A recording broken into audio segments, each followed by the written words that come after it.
Hi again, Traffic Area Blog visitors. This is Scott Holden, and this is going to be part 4 of the Market Research Commandments today. And we're finally going to finish this off. Sorry it's taken me a while to finish this. Was out of commission for about a week here with bronchitis, but here we are again. Um, so let's get back into let's recap what we've covered so far. And the 4 elements that we need to know. Um, these are all 4 crucial elements that I've mentioned so far when going into a marketing niche. You'll need to pay attention to all 4 of these in order to increase your business success chances. And these elements, once again, the 3 that we've covered already were target high volume traffic keyword searches. Without high volume to your website, you will fail. Pretty common sense on that one. High volume is relative to the amount of return on investment on your product sales and your back end for your business, but you know what that means for your business or for the product you're selling, or you can figure it out pretty easily. The second factor we already covered was you want to target market keywords that have good commercial value. So what that meant, as we said before, was you want to have, usually if you can, you want to be targeting keywords that are people are searching based on they're looking for a solution, or they have an irrational passion or desire for the market that they're looking into, like, I don't know, Hannah Montana music seekers. Then we've got the third market niche element, the research element that you want to make sure that you cover that we discussed, which was introducing traffic streams to your unique selling proposition,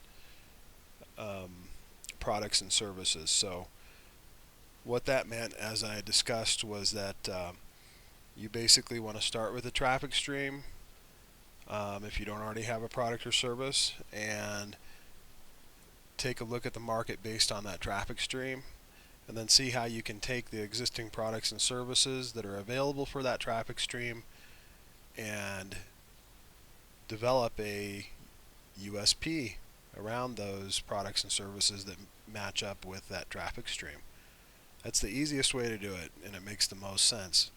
That is the way old-fashioned supply and demand has always worked since the dawn of time. So that is the basic, most common sense way to go after a market. That doesn't mean you can't start with a product. Of course you can. But then you have to dig around and find the appropriate traffic for your market, and it's a little bit more difficult sometimes. So anyhow, the fourth thing we want to cover today is targeting low competition keywords, which will allow you a quick return on your investment of time and money.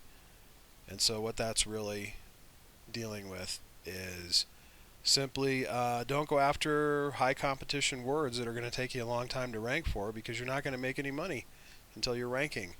So you've either got to do one of two things. You've got to go after some easy, low-hanging fruit, low competition keywords that have a decent return potential on earnings, or you've got to have a competition. You've got to have a combination rather of easy to rank for keywords mixed in with some hard to rank for keywords if you're building a long-term business site blueprint. You want to just make sure you have some easy things to go after in there so that you don't wait for a year to start making money. So anyway, let's get into that fourth market research element now. And even if we follow all these rules, we can make sure that going in against the competition, that we can earn a top position on the top page. That's all that matters. We want to be on the first page of Google, and preferably we want to be in the top 3.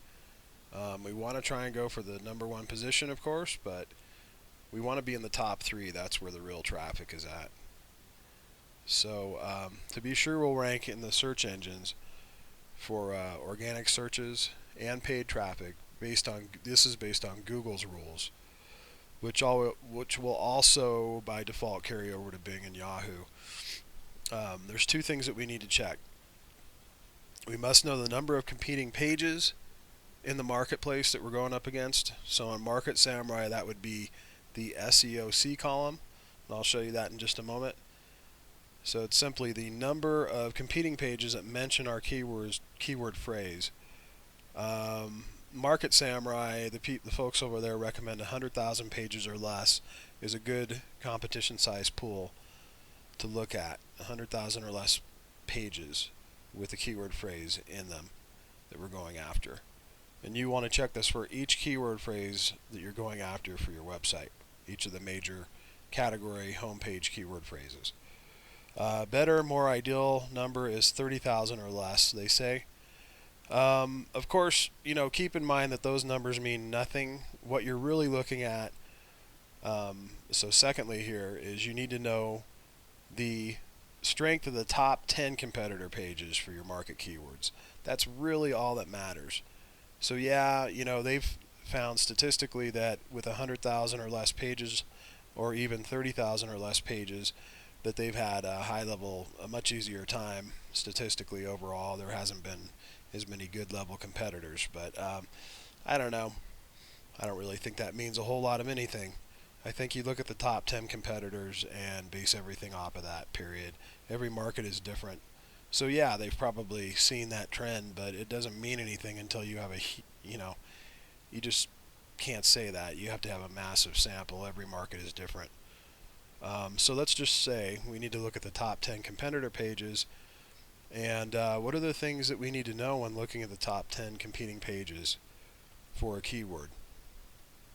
Well, the on-page factors are the things that you can control directly on your site, things that are easy to correct, don't take a lot of time, are the things you're looking for not on your site, but the things that you can look for on the other top 10 competing pages are their page rank, the title tag that they're using, their meta description, their H1 and H2 tags, and their URL keywords, or what's the name of their site, how does it appear in the www.whatever.com. Those are the major on-page factors that you want to look at. As far as off-page factors for your competition sites, for your top 10 competitor sites, you want to look at the number of links that come into the page that's ranking on their site, not the site, but the page only that's ranking on their site for that keyword. You want to look at the number of links that are coming in from outside of their domain to their entire site. You want to look at the number of .gov and or .edu links to coming into that page and the domain, coming into that page and their whole site. You want to look at the number of DMOZ. You want to look at whether they're listed in DMOZ, not the number, whether they're listed in DMOZ or whether they are listed in Yahoo links. Yahoo directory, sorry. We want to look at the page rank of the links coming into their page.